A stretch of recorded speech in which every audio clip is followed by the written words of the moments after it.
जय श्री राम दोस्तों, स्वागत है आपका हमारे चैनल नाइट ऑफ रोमन में, जहाँ हर कोने में छुपा है एक नया डरावना राज। क्या आप तैयार हैं उन कहानियों और राज को जानने के लिए जो आपके रोंगटे खड़े कर देंगी? उन अंधेरी रातों के लिए जब आप बत्ती बुझाकर सोना भूल जाएंगे?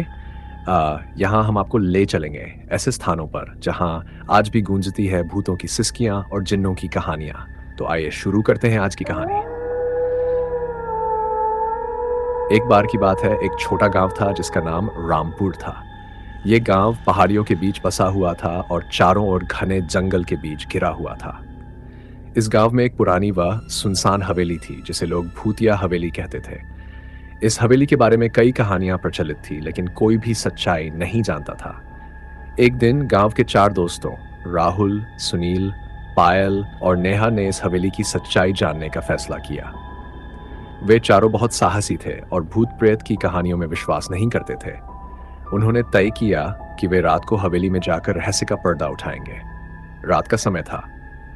चारों दोस्त अपने अपने टॉर्च और जरूरी सामान लेकर हवेली की ओर चल पड़े। हवेली तक पहुंचने का रास्ता बहुत ही डरावना था। चारों ओर केवल सन्नाटा था और जंगल से अजीब अजीब आवाजें आ रही थीं, लेकिन चारों ने एक दूसरे का हाथ पकड़कर हिम्मत बनाए रखी। हवेली के दरवाजे पर पहुंचकर राहुल ने उसे धक्का देकर खोला। दरवाजा जोर की आवाज के साथ खुल गया और चारों अंदर चले गए। हवेली के अंदर बहुत अंधेरा था और धूल मिट्टी से भरी हुई थी। वे चारों टॉर्च की रोशनी में इधर उधर देखने लगे। अचानक एक कमरे से आवाज आई, जैसे किसी ने कुछ फेंका हो। चारों डर गए, लेकिन राहुल ने हिम्मत दिखाई और उस कमरे की ओर बढ़ा। कमरे में पहुंचकर उन्होंने देखा कि वहां कुछ भी नहीं था, लेकिन तभी नेहा ने महसूस किया कि किसी ने उसके कंधे पर हाथ रखा। वह डर के मारे चीख पड़ी और बाकी तीनों भी डर गए। लेकिन जब वे मुड़े तो वहां कोई नहीं था। आगे बढ़ते हुए उन्हें एक और कमरा मिला जिसकी दीवारों पर अजीब अजीब चित्र बने हुए थे। कमरा बहुत ठंडा था, जैसे वहां बर्फ जमी हो। अचानक सुनील को लगा कि कोई उसे घूर रहा है। उसने पीछे मुड़कर देखा तो उसे एक धुंधली आकृति दिखाई दी। आकृति धीरे धीरे उनके करीब आ रही थी। चारों घबराए और उस कमरे से भागने लगे। भागते भागते वे हवेली के सबसे बड़े कमरे में पहुंच गए, जहां उन्होंने देखा कि एक पुरानी किताब पड़ी हुई थी।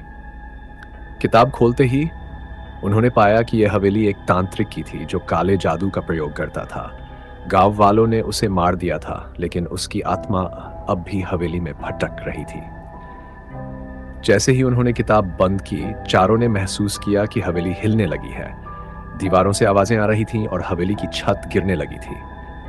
वे चारों भागने लगे, लेकिन दरवाजा बंद हो चुका था। उन्होंने मिलकर दरवाजे को धक्का दिया और बाहर निकलने में सफल हुए। बाहर आते ही उन्होंने देखा कि हवेली फिर से शांत हो गई थी।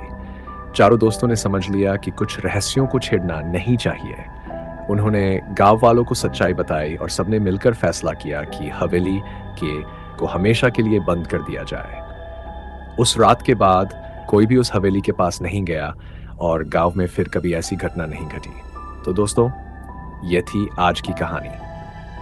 अगर आपको ऐसी और कहानियां सुननी है तो हमारे चैनल को सब्सक्राइब करें और बेल आइकन को दबाना ना भूलें। अगली बार फिर मिलेंगे एक और डरावनी कहानी के साथ। अभी के लिए अलविदा।